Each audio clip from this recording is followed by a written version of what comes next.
Welcome to the HealthSpan MD podcast. So welcome to the HealthSpan podcast, where we talk about the science of longevity.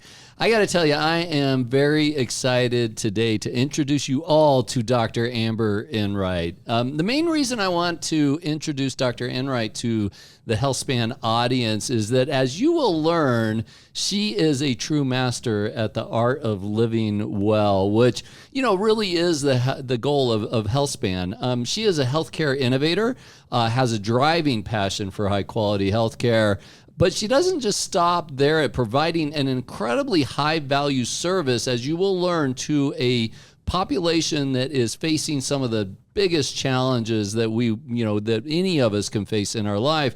But she goes beyond that and builds communities to support healthcare professionals who also have a great passion for high quality healthcare. Welcome to the HealthSpan podcast, Dr. Enright. Thank you so much for having me on.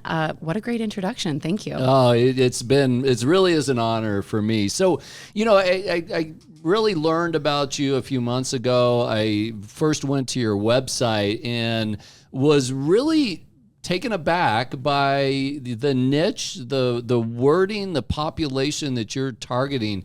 Tell us more about your practice and who you serve.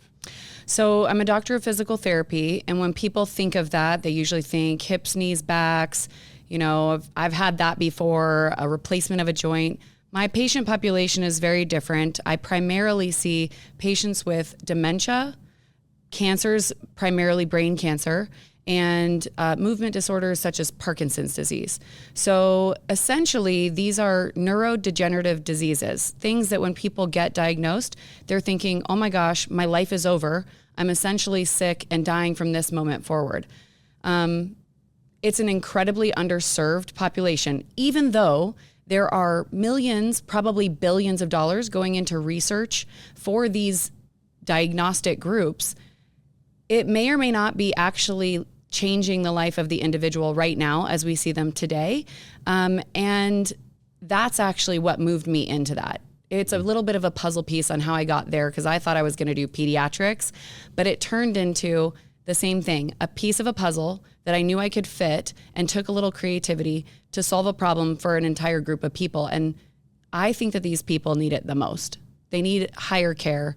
Obviously, all of our hearts go out. Everyone could raise their hand and say, hey, do you know someone with cancer? Do you know someone with dementia? Everyone would raise their hand. Somebody knows somebody. And however that's touched your life, you really hear that word and you don't know what to do. You're frozen in time. No matter how many good doctors you see, a lot of people don't know how to live a day. So that's what I do. Yeah, that's definitely what I do.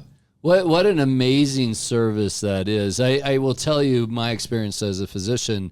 Those are patients that are, it's not that we don't want to serve them, is that we don't have a lot to offer them in medicine. There's not just here's a prescription that's going to fix this problem. And so I think they have been shunted to the side a lot. And the fact that you have taken on a population that we all, for most of us, these are things that can keep us up at night, right? The terrible things that occurred to them, the diagnoses that we all dread hearing. These are the people that you're working with and working in a way to improve their quality of life. Like, what an incredible service that is. I think I have the best job in America. I say that all the time, and I mean it. It's because where other people are finding sadness in a word, I'm finding joy and purpose, and trying to ask people, where do you find joy and purpose? Because for each person, it's very different. But as you gain days toward the very end, a lot of people actually have a lot of similarities. And that process has been mind-shifting for me. People who are my age are not thinking about what their life will look like in 40 years, in 60 years. Will they be alone? Will they have someone to wipe their stuff up or help them brush their teeth? If you are not thinking ahead, you could easily place yourself in a predicament when you do need assistance. And the other interesting fact about this is I see people from their 30s to 101. And the primary diagnostic age group that I see for these neurodegenerative diseases is earlier than people think, like starting in your 50s. Some people have symptoms that are actually starting in their 40s. They just really didn't ever think that they were symptoms of something that could be chronic illness. And they were high functioning individuals. A lot of people with like Lewy body dementia had really high functioning positions that I treat. Unfortunately, I don't accept insurance. And I say that with a little caveat. My job is better because I don't do insurance. My patient's care is better because I don't have to accept insurance. And the kicker on that is I get to explore creative options with them. I get to do things like take them out into the community for the first time if they wanted to go and see a baseball game or go fly fishing. And if that's what you thought you were never going to do again and we could go do that, we are going to make that happen. If you didn't think it was safe to cross that river or step on those stones and you have to stand in the middle of it, there is nothing that says I can't put you on a stool or have somebody with you to make sure that you're doing this as independently as possible, but we're still there for it, right? We're doing this activity and you're going to enjoy it fully. So wait, you're telling me that insurance isn't going to pay for that? Yeah. I mean, it's so uncomfortable, right? To talk about the fact that insurance is so limiting. It was meant and designed to help people access care when they couldn't afford the whole bundle of it. So like in your line of work, if somebody has a heart attack, nobody's prepared for that medical procedure and the care that comes afterward. Because it's not just, okay, great, I have a stent or I have a procedure. It's not that simple. It's all of the care afterward that allows you to live well. And then you're talking about, well, now my partner has really poor mood all the time. Well, they're fatigued. What are we going to do to help drive their energy up? And that goes for people with chronic illness, people with acute illness, people on multi-pharmacy. Like you have polypharmacy everywhere in America. Mm-hmm. And our picture of what illness looks like here is different than other countries. And I want it to look like whatever that person wants it to look like. And I want to give them an image of themselves not ill every day. Yeah. How do you do that?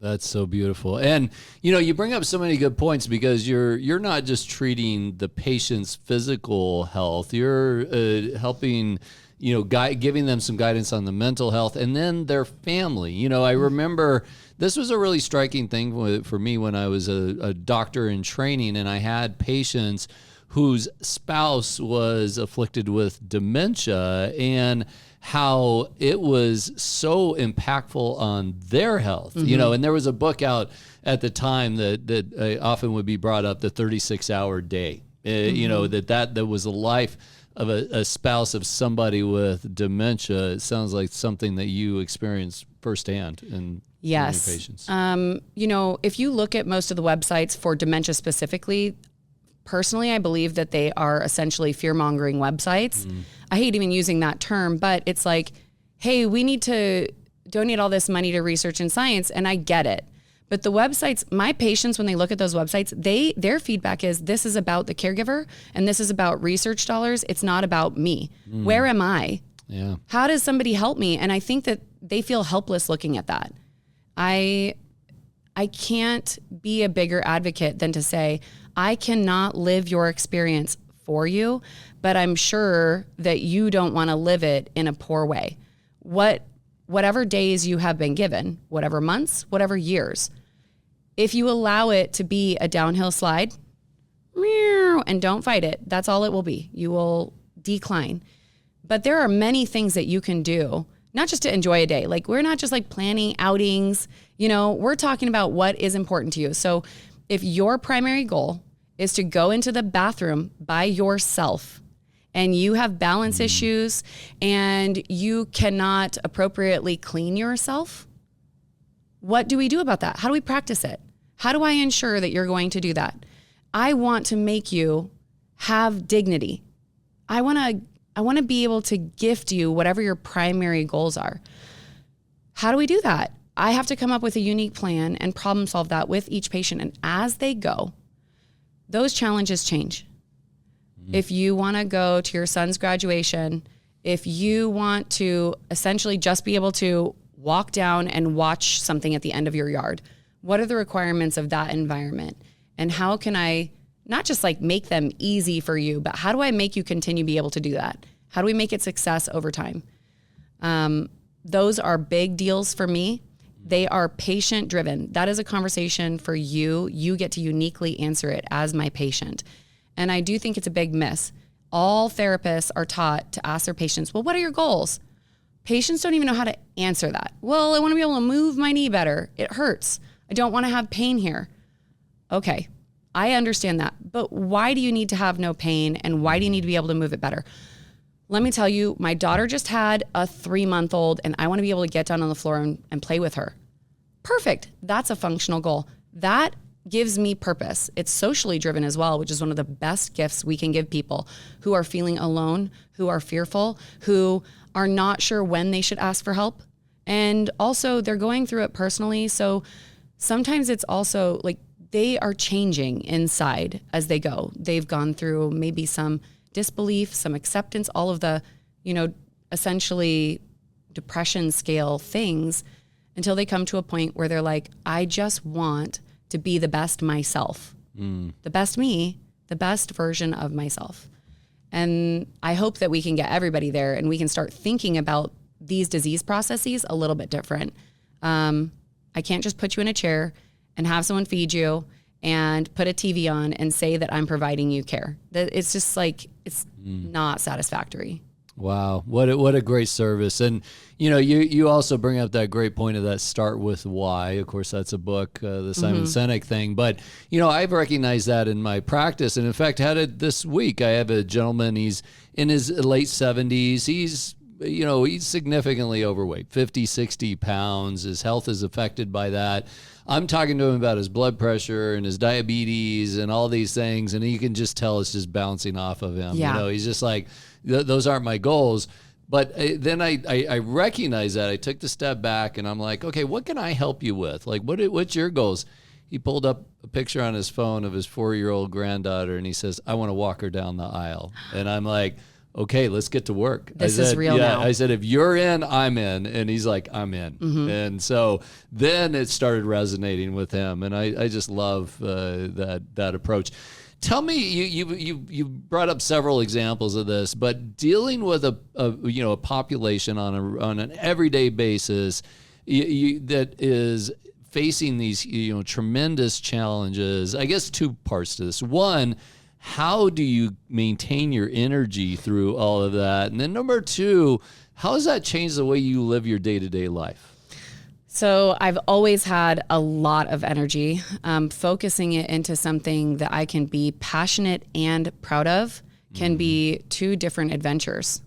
Because I can be really excited about something and it can be on like the social aspect of like enjoying socializing. I love people and I used to be a complete introvert. I could not talk to strangers. I would cry if a stranger looked at me. Like I had a hard time that way. Sometimes I put myself in those shoes again when I have a patient who is feeling really down about getting into public. And we just got out of this giant pandemic where people were isolated. I feel my patients were so much, they were deprived. They were more highly limited. And the negativity impacted them in a different way. When they go out into public, and if your brain isn't working quite clearly and you look that way on your face, people speak to you as if you're stupid. The way that they engage with you as a grown man is not the way that you were before. And if you can put yourself in those shoes and try to explain to the world that these cognitive issues, these motor issues do not mean that you should treat someone differently. One of the biggest things I hate seeing is caregivers who use motherese. Motherese is the language with which we speak to our infants. Oh, do you need to lay on your tummy? Yeah. Like it's cute, but it puts the brain, even hearing that, in a lesser engaged mode. If you do anything competitive, you know that the better your opponent is, the better you perform.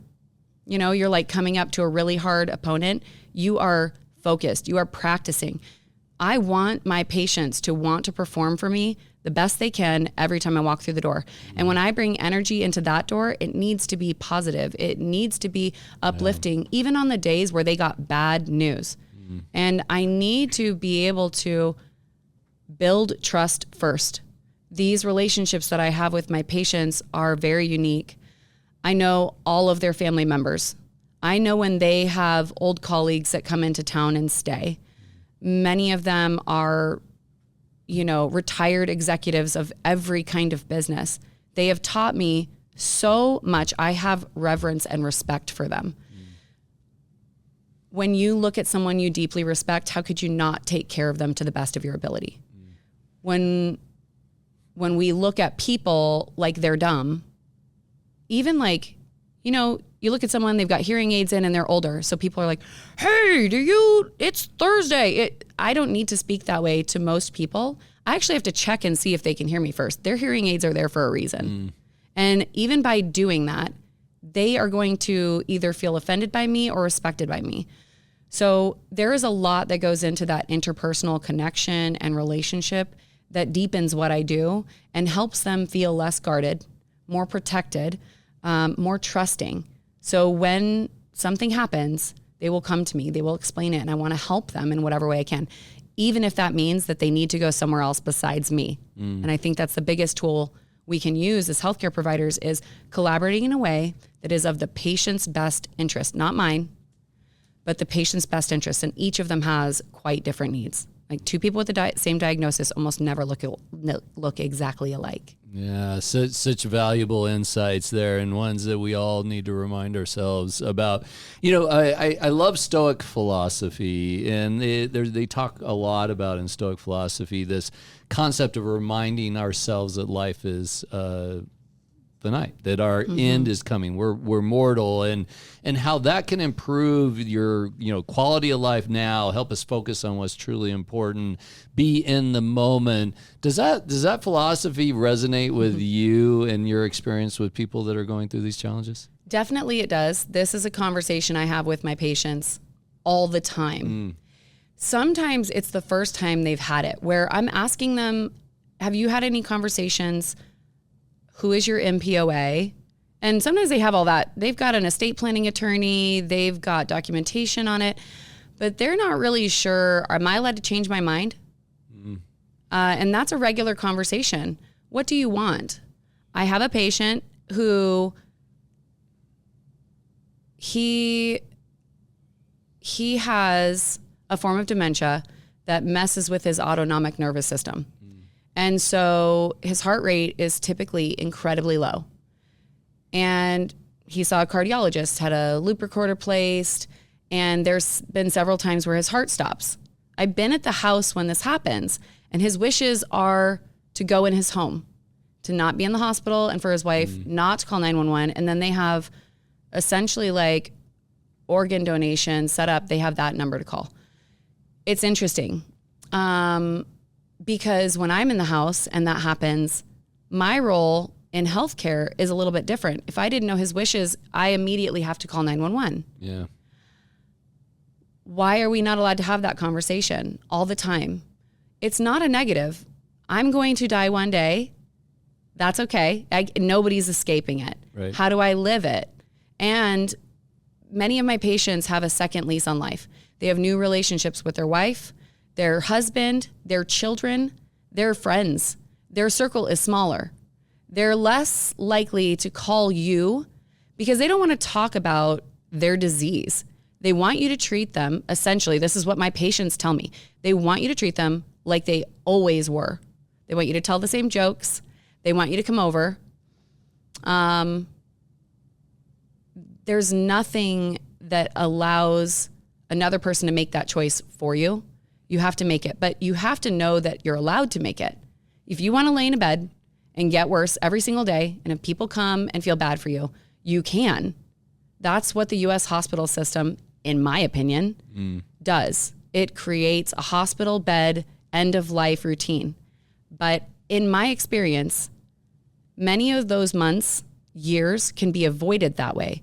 You can be active. You can live. Yes, Terrible things are probably happening on the physiologic level that I am not curing. None of that means I'm dabbling into the form of medicine that a brain surgeon is going to if you have a brain tumor. But I do know that a lot of times when I first come in, they've said, yeah, I've had therapy before. And I'm like, you're sleeping through 80% of your day. Your wife is concerned that you're not eating enough. How are you hydrating? What does this look like? Are you happy this way? You can't be. And they're not. How do we find joy? And in 4 months, that could be a 180 for someone.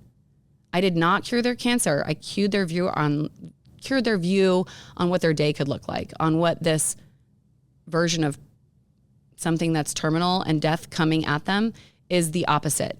You are just walking towards something that you have no control over there. You don't control it. I don't control it. But how are we going to take these steps? Are we going to push you in a chair, or are we going to walk together? What an incredible blessing as you frame this. I mean, I went into this conversation like, how does she do this job? And now I'm like, wow, she's blessed to be able to do this, because you're getting the reminder every day that we really need, because we get distracted, right? The life is busy. We got all these things that we need to do, our problem list to check off, and we forget these moments are precious, and you get that reminder every day. I have every kind of insurance because I see it all the time. Like, I have a health insurance policy that covers me for heart attack, cancer, and stroke. I'm 38. That is atypical. But in my viewpoint of the world, everybody has this. And if I live long enough, I will have one of those things. It doesn't scare me. It doesn't scare me. That might be a reach for some people to kind of get. I would be scared if I got one of those and then rolled over and accepted that my life was just going to be a pillow in front of my face and a blanket over my lap. I don't want that. I don't want that for anyone. And I really think that it's unfortunate that we as medicine have put that vision forward. Even in my own practice, people don't understand what a lot of physical therapists can do. So I was on Connie Mariano's podcast yesterday, and she said there are 313,000 PTs in the US. How many of them are going from diagnosis through end of life, following a patient, making sure that they are not dropped out of the care loop? I see my patients more than I think any other healthcare provider does. Even my patients on hospice may only see their hospice nurse in a group home once a week, maybe less. Tell me how we're taking care of these people. I don't mind wiping butts if I need to wipe butts. If you went into healthcare thinking that you don't have to do a dirty job or have a hard conversation, you can do it with a smile, and you can make somebody feel really comfortable talking about what they want. Do you want it to be your wife? Do you want it to be your wife? No, I feel like a burden. Well, do you have the means to pay for nursing assistants in your home? I don't want to be in the home. You don't? Well, I don't want to be a burden to my family. Oh, so if you had the choice of having care in home versus at somewhere that your family has to come visit, what would you prefer? Well, I would definitely prefer in home. Okay, so now we're getting to the nuts and bolts of it. If we have some plan in place, it's half of the worry is gone. Again, you're not curing the disease. That's for other forms of medicine. I'm a doctor of physical therapy. I do nothing with medication. I just help people get from point A to point B. Right now we're talking about a different point A and point B, but it does fit into my role. It fits into my model. And again, this is why it's not covered by insurance. And you say energy. When I need to be patient, I will. When I need to be energetic, I will. And that is for the person in front of me. And I go home tired and I have to recharge, but it re-energizes me to know that I get to see that person again. And at the very end of life, I very often am in the hospital with someone, if that's their care plan choice, at the very end, like pulling life support. I'm with the family, like the job doesn't end there. So these are my family members. That's how I want to think about taking care of them. And if I think in the regular healthcare model, I'm unable to do that. No doubt. These are such important topics when we're, for those of us interested in longevity and health span, understanding that death and that those conversations and how important they are is critically important. Like, well, we talked about some of those. I will also mention just my experience as a cardiologist in the hospital. When those conversations have not occurred before an event, it is really challenging on everybody, because the doctors are delivering care to somebody that they know they don't want for themselves. If you ask any critical care doctor or cardiologist, like, do you want to be on life support? Do you want to be on all the... Do you want tubes down your throat? Yeah, and they'll say no. How ironic is that these people are being paid, they've spent decades in training, being paid, really good money to do something they don't want for themselves and wouldn't offer to their own families. But when those conversations haven't occurred, then that burden's on the family. And they're often saying, well, if I don't say yes to everything, then I'm giving up on them. I'm not, I'm not giving them their chance. And instead of prolonging life, we end up prolonging death. It's terribly expensive, and it's a terrible thing to do to people. So just another aside of it from an acute care, concept as well. I want to shift gears now. Like, I don't even know how you do this beyond just doing this incredible job in your quote unquote spare time, which I can't imagine you have any. You are a connector. Like, you build communities. I came to be introduced to you through your organization, the Top Docs of Scottsdale. You do work with living in Scottsdale, living with Scottsdale Living and Scottsdale Top Docs. Yeah. Yeah. I mean, honestly, it's because I became an entrepreneur myself. And, we live in a giant metropolis. And the first goal I had was, how do I make myself feel bigger than a minnow? In business, that can be difficult, especially in an industry where everybody thinks that physical therapy is 100% covered by insurance and that it's all the same. So I didn't really realize all the differentiators that you could create in business. And at that time, I really didn't even understand, I guess, that every group of people that you meet comes away with a different point of view of you, right? And my reputation was being built, but I was not the driver of it yet. And so when I got involved, it was really to make sure that I was making recommendations to the community. And it was because I wasn't great at marketing myself. I didn't really know how to do it. And I felt like it was like braggadocious to do. It made me feel weird inside. It was the growing up Catholic thing, I think. It was just in there. So, it just is a piece of me that I feel that I'm supposed to be humble. This conversation is like an open door because you're getting to ask me questions that I don't even really get to talk to that many people about in an in-depth way. When you do a commercial for your business, it's a 30-second blurb. Right. How do you talk about those things? Yeah. So as I went, I found all these other amazing people and I started recommending them. Soon, COVID hit and I realized there's all these small businesses that are grabbing at straws to keep their business alive. That turned into creating 8 people in a coffee shop for a club that's now 2,000 people. That's the Scottsdale Living Business Edition. A community of Scottsdale Living that's 55,000 people. 95% of them have homes here in Phoenix or Scottsdale. Phoenix Living, Tempe Living, a women's group. And then I realized that I had helped a lot of people, but not necessarily grown my business specifically enough.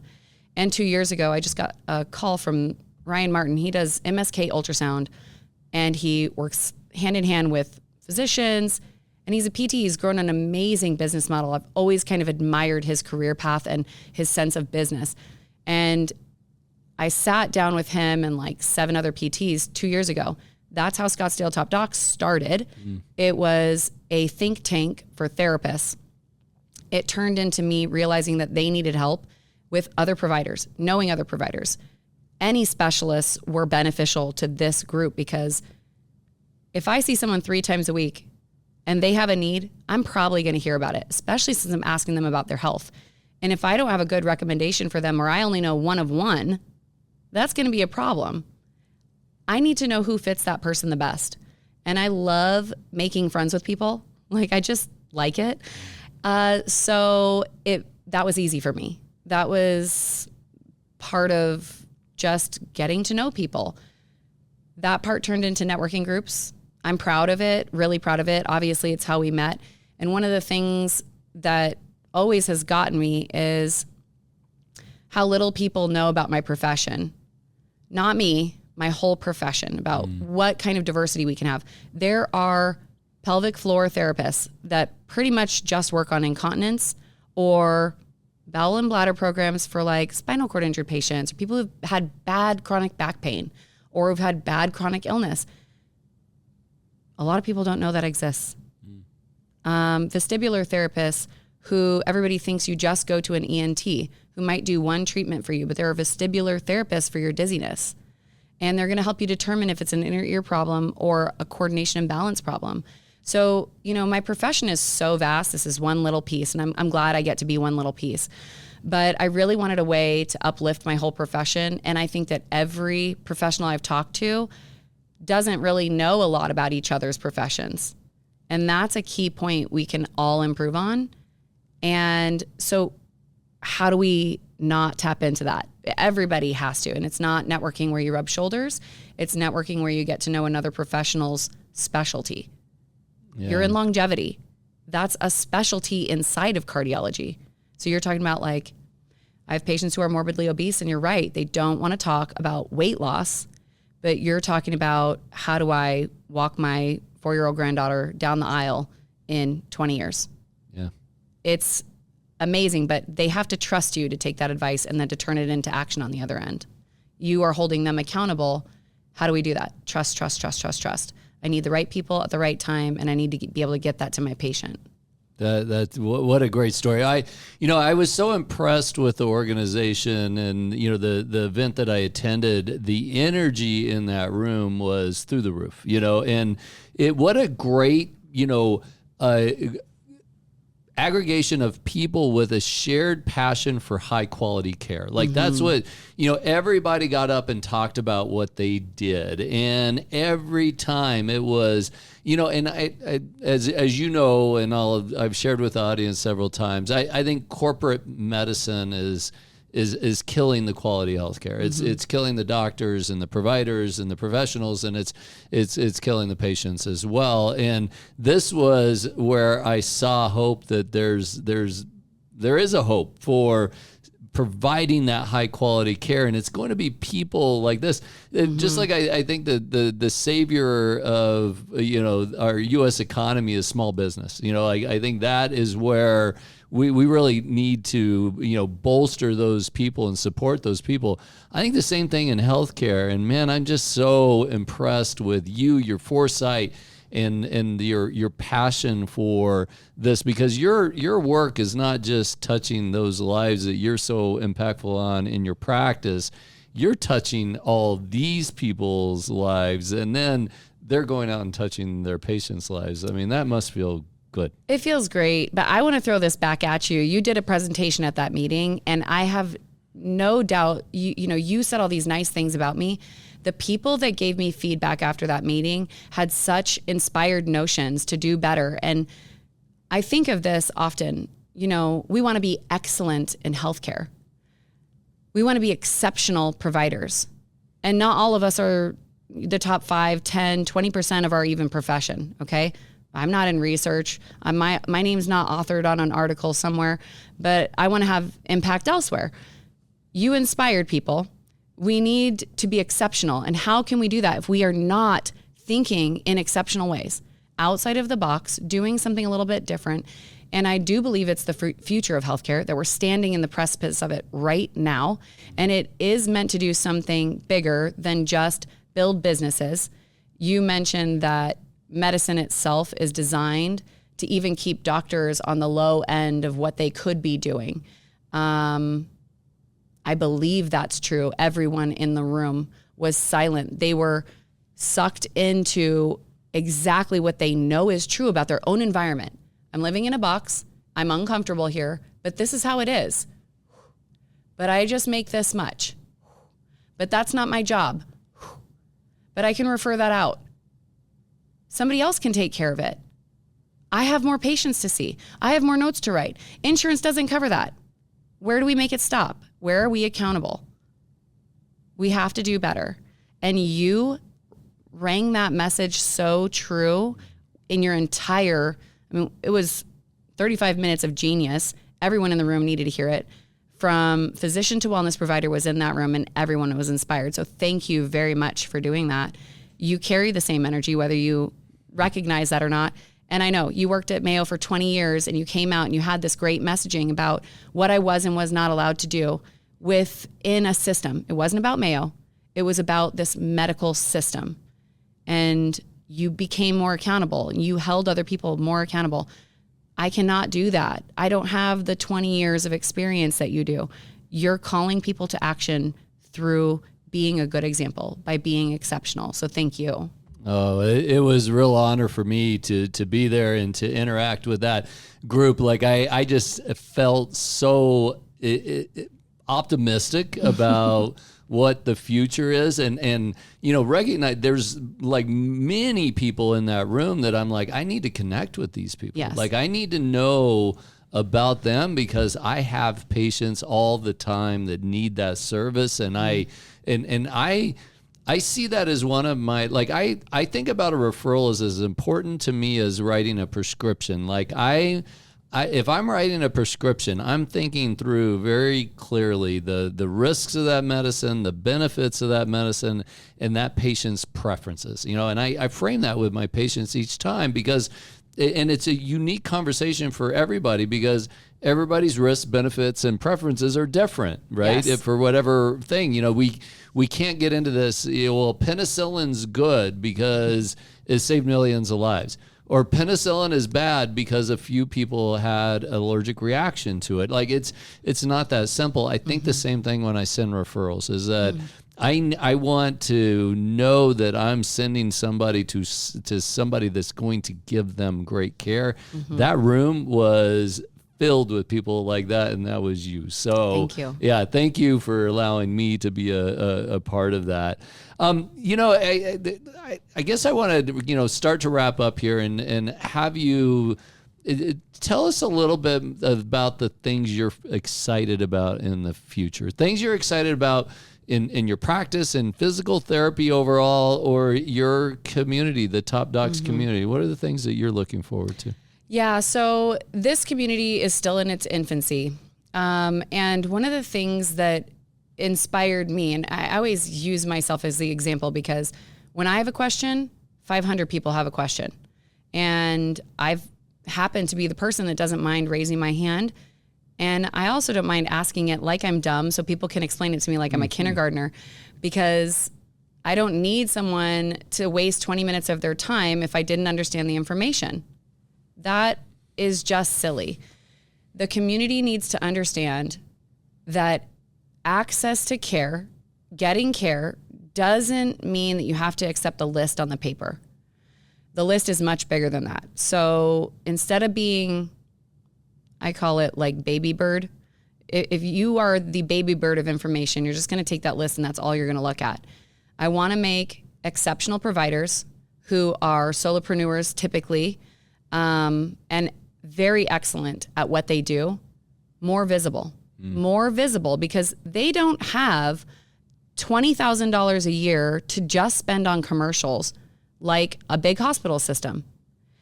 It doesn't mean that they're not excellent. Now, same thing, if you have a cash pay provider, it doesn't mean that they're excellent just because they charge cash. You need to be able to do the research, find the passion. And I think that also in my field, when I go in and ask, hey, have you had physical therapy before? Yes. Well, what did you think of it? Well, my therapist was the best. They were really nice. And I'm like, that's great. If nice is as good as we can get, though, that's a fail. What did you learn? Are you still doing that stuff? Each of your providers should have a buy-in for you. It's your accountability for what you do. When you walk in, they're saying, this is what I do, and this is what you're responsible for. If you cannot accept that accountability and responsibility as my patient, I need you to tell me. And you're more than welcome to say, I didn't do any of the stuff that you recommended, because it allows me to not just know the pattern of what's going on at home that isn't being followed, but to help you in a more specific, concentrated, and attentive way. I need that information to be the best provider for you. So you say, Amber, I didn't do any of this stuff that you asked me to do, and I know I told you I would. Great. So do I need to see you more frequently? Yes. Perfect. No problem. Let me schedule that. Let me help you, because if you don't, and you don't express the pattern to your provider, they cannot help you. It's all patterns. It's all accountability. It's for us. It's for the patient. Shop around, find somebody that fits, find somebody you believe in and that is holding you accountable, or you cannot get to the next step. Yeah, that's so good. I use the word partnership in my practice all the time. That, because there still are people that come in and just say, "Oh, well, tell me what to do," and I'm like, no, this is a partnership. I'm not here. If I tell you what to do, you're not going to do it, and then I'm going to be frustrated. I've already been down that road. Let's create this as a partnership. You and I understand you and what you want to do. You understand what I can provide, and let's figure out if this is a good fit and we can help each other. So that's just so good. Well, there's going to be so many people here that want to know more about Dr. Amber Enright, where they can connect with you, whether it's a potential patient or a potential, person in the Top Docs community. Tell us how people can get a hold of you and learn more about you and what you do. Yeah, so my business is The Therapy Doctor, AZ, like as in ArizonaTherapyDoc.com. That's my physical therapy business. I also do consulting for physical therapists who want to go into their own cash pay practice. So if they're just starting out and they really don't know which direction to go, how do I make a name for myself, any of that, that's also through that business. And then Scottsdale Top Docs. So we have a meeting coming up quarterly typically, but we have one September 3rd. It's in Old Town Scottsdale. You most readily should join our Scottsdale Top Docs Facebook group if you want to be active in that community. And I say that because if you're a provider and you have any of these notions of excellence like I do or like Dr. Hurst does, you need to engage as yourself. And you want to be available to the community that you actually want to be your audience. And those people have questions. Some of them are like off the wall questions. I mean, these are real people. And there's 50 people that want to help them. How do you differentiate yourself? How do you make a name in the community? It's honestly usually by interacting as yourself. And I'm happy to help anybody on that front as well. So Facebook is also a great way to reach out to me. Email, not so much. I don't like those. You have 5,000 in a day. It's just too much email anymore. It's impersonal. In itself. Yeah. Well, Dr. Enright, thank you so much for being on the podcast. It's really been a pleasure to have you here, and I look forward to having you back the next time as well. Thank you so much. It was a pleasure. All content created by me and HealthSpan MD is for general informational purposes only and is not the practice of medicine. No doctor-patient relationship is formed. The use of this information is at the user's own risk and is not a substitute for professional medical advice, diagnosis, or treatment. Hi, I'm Dr. Hurst.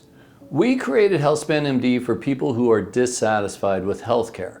Common complaints about healthcare include difficult access, poor communication, rushed appointments, disease-focused or sick care with little interest in helping people get or stay healthy, and little to offer beyond a prescription or a procedure for optimizing health.